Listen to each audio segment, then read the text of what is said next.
হয়েছিলেন তাদের সন্তানেরা জীবিত ছিল যৌবন পর্যন্ত, কিন্তু বিশ্ব নবীর একটা ছেলে সন্তানও কেন যৌবন পর্যন্ত জীবিত থাকলো না? আল্লাহ তাআলা কেন তাদেরকে শিশুকালে উঠিয়ে নিলেন? এর পিছনেও কারণ আছে না নাই? নবীজির ছেলে সন্তানগুলো শিশুকালে বিদায় নেওয়ার পিছনে কারণ আছে তিনটি। জোরে বলেন কয়টি? কি সেই তিনটি কারণ নবীর উম্মত হিসেবে জানতে আপনাদের আগ্রহ আছে? কারা কারা শুনতেছেন হাত তুলে দেখান তো বাজান। একটা তাকবীর দেন, লিল্লাহি তাকবীর। আপনারা নবীজির ছেলে সন্তানগুলো আল্লাহ তাআলা কেন শিশুকালে উঠিয়ে নিলেন? এর পিছনে কি সেই তিনটি রহস্য, কি সেই তিনটি কারণ? যদি আমি বলতে চাই তাহলে 3 নম্বরে আয়াতের আলোচনা শুরু করা লাগবে। আমি কি 1 নম্বর আয়াত বাদ দিয়ে 3 নম্বরে যাব, নাকি আস্তে আস্তে শুরু করা যায়? ধৈর্য আছে তো ভাই? আমার ভাইয়েরা দিল দিয়া কথাগুলো বুঝবেন বাজান গো আমার।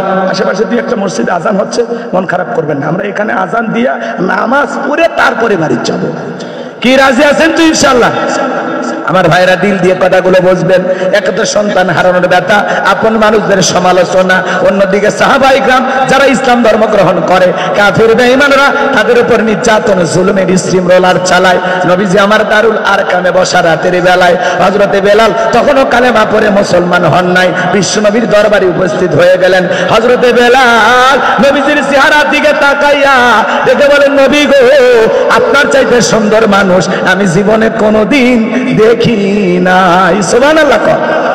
আপনার আমার নবী কতটা সুন্দর ছিলেন জানেন? হযরতে জাবের রাদিয়াল্লাহু তাআলা বলেন, পূর্ণিমার রাত আমি রাসূলের বাড়িতে গিয়েছিলাম, সেদিন দেখেছিলাম চাঁদ উদয় হয়েছে 2টা, একটা চাঁদ আসমানে আর একটা চাঁদ জমিনে। হযরতে জাবের ডেকে বলে, আমি একবার আকাশের পূর্ণিমার চাঁদের দিকে তাকাই, আর একবার বিশ্বনবীর চেহারার দিকে তাকাই। হযরতে জাবের বলেন, ওই আকাশের পূর্ণিমার চাঁদের চাইতে বিশ্বনবীকে আমার কাছে বেশি সুন্দর মনে হয়। তো জোরে কন্যা সুবহানাল্লাহ। আম্মা জান আয়েশা ডেকে বলেন, যারা ইউসুফ নবীর চেহারার দিকে তাকাইয়া মিশরের নারীরা ফল কাটতে গিয়ে আঙ্গুল কেটে ফেলে দিয়েছিল, ওরা যদি আমার বিশ্ব নবীর চেহারার দিকে তাকাই। ইন্নাল হামদুলিল্লাহিল আকরামিল্লাযী খালাকাল ইনসানা ওয়া কাররামা ওয়া আল্লামাহু মিনাল বায়ানি মা লাম ইয়ালাম فسبحان الذي لا يحصى امتنانه باللسان ولا بالقلم نشهد أن لا إله إلا الله وحده لا شريك له ونشهد أن سيدنا وسندنا وحبيبنا ومولانا محمدا عبده ورسوله الذي أرسله بالحق بشيرا ونذيرا وداعيا إلى الله بإذنه وسراجا وقمارا منيرا فقد قال الله تعالى في كلامه المجيد وفي فرقانه الحميد সকলে জবান সেরে মোহাব্বতে আওয়াজ দিয়ে পড়ুন, আউযু বিল্লাহি মিনাশ শাইতানির রাজীম বিসমিল্লাহির রাহমানির রহিম ইন্না আ'তাইনাকাল কাউসার ফাসাল্লি লিরাব্বিকা ওয়ানহার ইন্না শানিয়াকা হুয়াল আবতার صدقت يا رب العالمين. وعن أبي هريرة رضي الله تعالى عنه قال قال رسول الله صلى الله عليه وسلم الدنيا سجن المؤمن وجنة الكافر رواه مسلم. وقال تعالى في شان حبيبي إن الله وملائكته يصلون على النبي يا أيها الذين آمنوا صلوا عليه وسلموا তাসলিমা। সকলে দরুদে ইব্রাহিম পড়ুন। আল্লাহুম্মা সাল্লি আলা মুহাম্মাদ ওয়া আলা আলি মুহাম্মাদ কামা সাল্লাইতা আলা ইব্রাহিম ওয়া আলা আলি ইব্রাহিম ইন্নাকা হামিদুম মাজিদ। আল্লাহুম্মা বারিক আলা মুহাম্মাদ ওয়া আলা আলি মুহাম্মাদ কামা বারাকতা আলা ইব্রাহিম ওয়া আলা আলি ইব্রাহিম ইন্নাকা হামিদুম মাজিদ। তুমি আসমানে থাকো প্রভু, আমি জমিনে, তবু তোমারি প্রেম জমে হৃদয় গহীনে। আমি তোমারি গোলাম গো, অন্য কারো না। আমি তোমারি গোলাম গো, অন্য কারো না। আলিমুল গায়ব তুমি, মালিক রব্বানা। আল্লাহু আল্লাহু আল্লাহু আল্লাহ আল্লাহু আল্লাহু।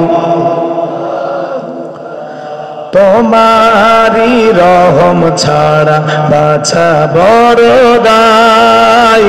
প্রতিদিনে প্রতিক্ষণে জড়িয়ে রাখো গো আমায়। তোমারি রহম ছাড়া বাছা বড় দায়। প্রতিদিনে প্রতিক্ষণে জড়িয়ে রাখো গো আমায়।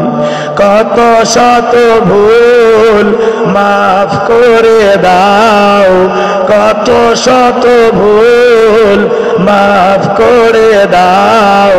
জানা কি জানাই আমি তোমারি গোলাম গো, অন্য কারো না। আমি তোমারি গোলাম গো, অন্য কারো না। আলিমুল গায়ব তুমি, মালিক রব্বানা। আল্লাহু আল্লাহু আল্লাহু আল্লাহু আল্লাহু। কঠিন বিচারের দিনে থেকো গো পাশে, পাপের ভারে নয়ে গেছি মমতাই কেঁদে মরে। কঠিন বিচারের দিনে থেকো গো পাশে, পাপের ভারে ডুবে গেছি মমতাই কেঁদে মরে। জান্নাতি ফুল দিও গো আমায়, জান্নাতি ফুল দিও গো আমায়। আগুনে ফেলে দিও না, আমি তোমারি গোলাম গো, অন্য কারো না। আমি তোমারি গোলাম গো, অন্য কারো না। আলিমুল গায়ব তুমি, মালিক রব্বানা। আল্লাহু আল্লাহু আল্লাহু আল্লাহ আল্লাহু আল্লাহু। একটু জবান ছেড়ে মহাব্বতে কালেমা পড়ুন। লা ইলাহা ইল্লাল্লাহ। জোরে দাঁড়ান ভাইরা, একটু বসেন, যুবক ভাইরা বসেন বসেন। ফাঁকা জায়গা আছে ভাই, পিছনে প্যান্ডেল ফাঁকা আছে, পূরণ করে বসেন। লা ইলাহা, সবাই বসেন। লা ইলাহা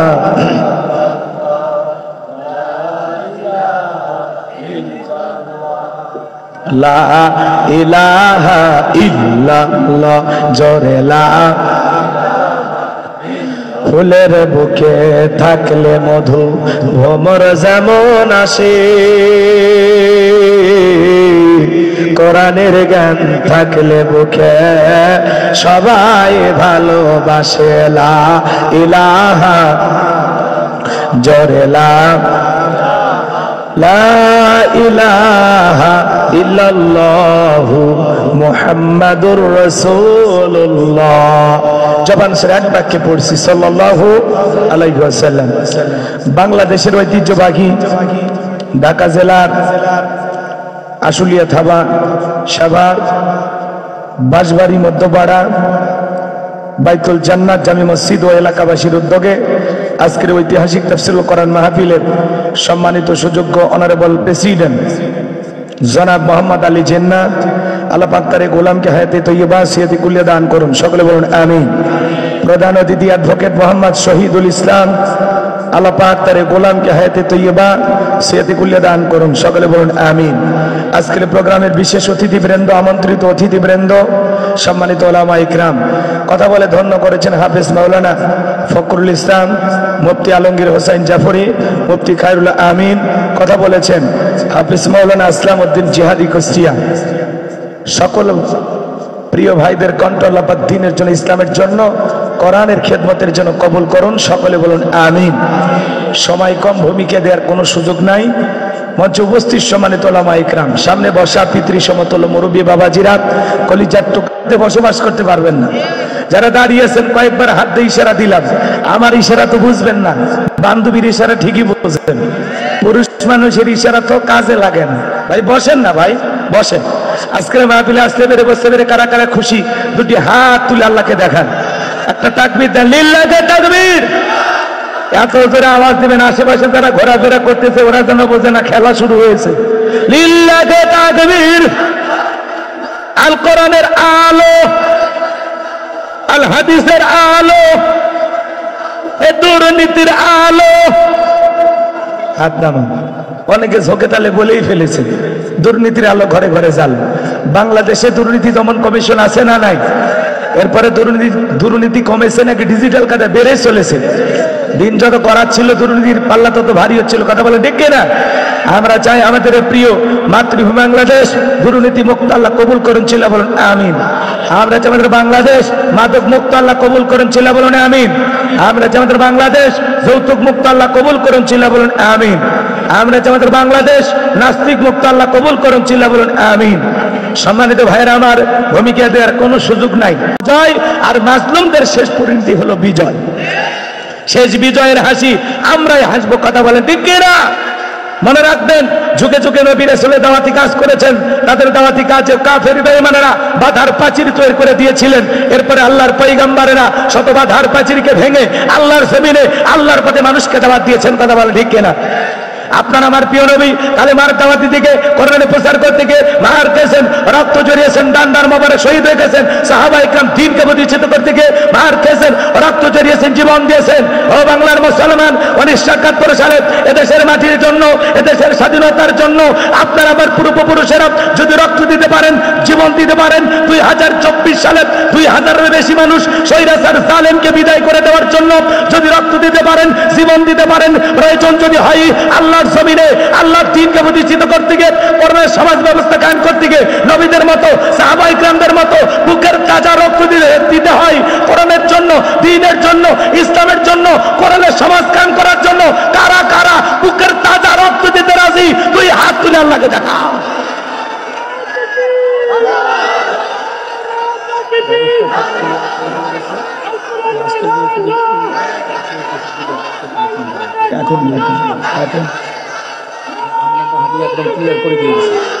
লিল্লাহি তাকবীর। হাত টান টান করে তোলেন, হাত টান টান করে তোলেন, কেউ হাত নামাবেন না। এই যে মাঝে মাঝে হাত দেখা যায়, দুই হাত সোজা করার শক্তি নাই। আপনি পুরুষ মানুষ, দুধ, ডিম, ভিটামিন, ক্যালসিয়াম মাঝে মাঝে কিনে খাবেন, একেবারে দুর্বল হলে চলতে পারবেন না। হাত সোজা করেন, সোজা করেন। আমার আল্লাহ রাব্বুল আলামিন বলেন, ইন্নাল্লাহা আশতারা মিনাল মুমিনিনা আনফুসাহুম ওয়া আমওয়ালাহুম বিআন্না লাহুমুল জান্নাহ। সূরা তাওবার 111 নম্বর আয়াতে আল্লাহ রাব্বুল আলামিন জানিয়ে দিয়েছেন, নিশ্চয়ই মুমিন বান্দাদের জান মাল আমি আল্লাহ ক্রয় করে নিয়েছি, বিনিময়ে দেব জান্নাত। বলুন সুবহানাল্লাহ। সূরাটির নাম কাউসার। জোরে বলেন কি নাম বাজান? কোনো ভূমিকা দেব না, ডাইরেক্ট ওয়াজ, ডাইরেক্ট। ভূমিকে দেওয়ার সুযোগ আছে? রাতের বেলা হলে নিরালায় 2-3 ঘন্টা সময় পাওয়া যাইতো। যেহেতু দিনের বেলায় আমাদের কাছে 30-40 মিনিট সময় আছে, এর মধ্যে আমরা কথাগুলো শেষ করব ইনশাআল্লাহ। সূরার নাম কাউসার। জোরে বলেন কি নাম? আরো জোরে।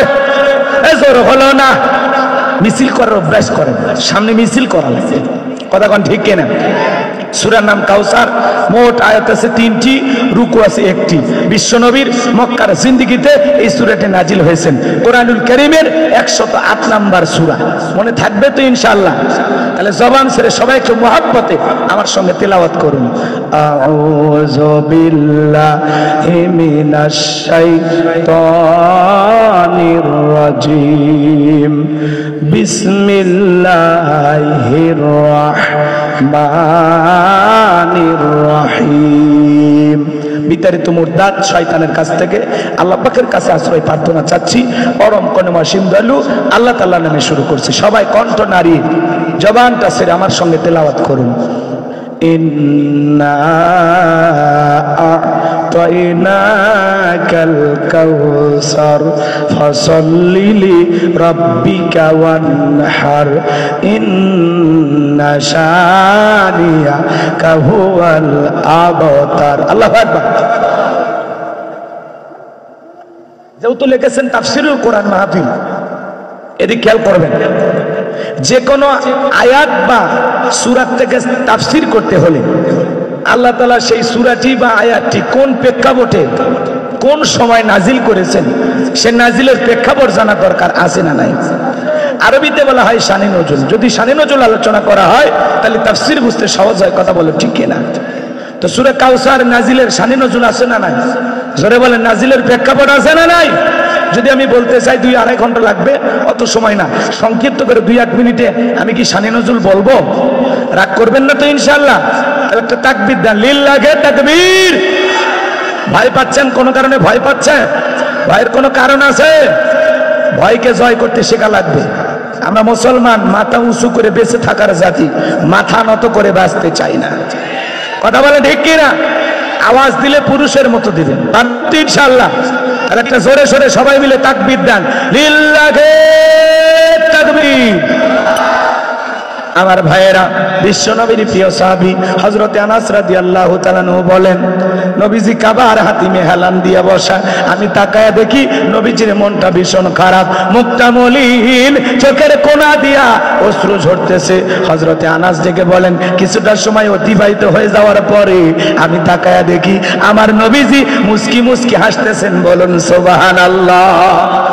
হযরতে আনাস দেখে বলেন, নবী গো, এই মাত্র দেখলাম মনটা খারাপ, মুখটা মলিন, চোখের কোণা দিয়ে অশ্রু ঝরতেছে, আবার কেনই বা আপনি মুস্কি হাসেন?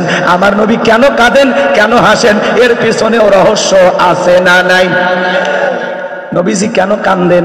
কারণ হলো নবীজির ছেলে সন্তানগুলো জন্ম নেয় আর একে একে ছেলে সন্তানগুলো মারা যায়। আবুল কাসেম মারা যায়, আবু তাহের মারা যায়, ইব্রাহিম মারা যায়, একটা ছেলে সন্তানও জীবিত থাকে না। বাবা হিসাবে নবীর মনেও কষ্ট লাগে কিনা? ছেলে হারানোর ব্যথা নবীজি মনে মনে কষ্ট পায়।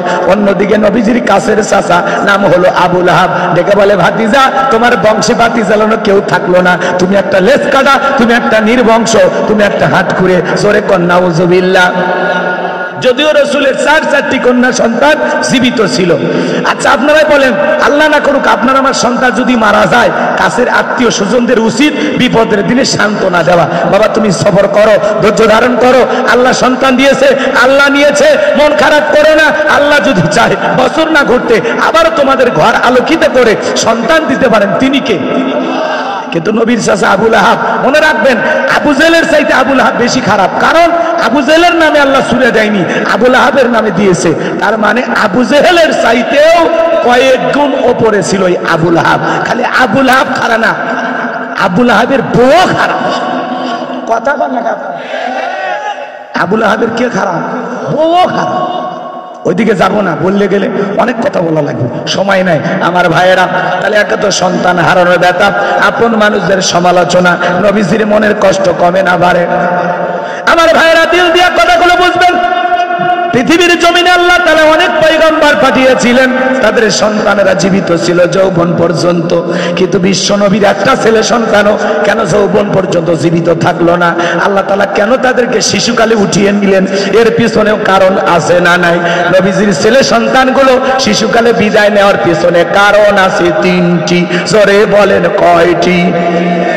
কি সেই তিনটি কারণ নবীর উম্মত হিসেবে জানতে আপনাদের আগ্রহ আছে? কারা কারা শুনতেছেন হাত তুলে দেখান তো বাজান। একটা তাকবীর দেন, লিল্লাহি তাকবীর। হাত নামান। নবীজির ছেলে সন্তানগুলো আল্লাহ তাআলা কেন শিশুকালে উঠিয়ে নিলেন? এর পিছনে কি সেই তিনটি রহস্য, কি সেই তিনটি কারণ? যদি আমি বলতে চাই তাহলে 3 নম্বরে আয়াতের আলোচনা শুরু করা লাগবে। আমি কি 1 নম্বর আয়াত বাদ দিয়ে 3 নম্বরে যাব, নাকি আস্তে আস্তে শুরু করা যায়? ধৈর্য আছে তো ভাই? আমার ভাইয়েরা দিল দিয়া কথাগুলো বুঝবেন বাজান গো আমার। আশেপাশে দিয়ে একটা মসজিদে আজান হচ্ছে, মন খারাপ করবেন না। আমরা এখানে আজান দিয়া নামাজ পড়ে তারপরে বাড়ি যাব। কি রাজি আছেন তো ইনশাআল্লাহ? আমার ভাইরা দিল দিয়ে কথাগুলো বুঝবেন। একটা তো সন্তান হারানোর ব্যথা, আপন মানুষদের সমালোচনা, অন্যদিকে সাহাবায়ে কিরাম যারা ইসলাম ধর্ম গ্রহণ করে, কাফির বেঈমানরা তাদের উপর নির্যাতন জুলুমের স্টিম রোলার চালায়। নবীজি আমার দারুল আরকামে বসা রাতের বেলায় হযরতে বেলাল তখনও কালেমা পড়ে মুসলমান হন নাই, বিশ্বনবীর দরবারে উপস্থিত হয়ে গেলেন। হযরতে বেলাল নবীজির চেহারার দিকে তাকাইয়া দেখে বলেন, নবী গো, আপনার চাইতে সুন্দর মানুষ আমি জীবনে কোনোদিন দেখি নাই। সুবহানাল্লাহ।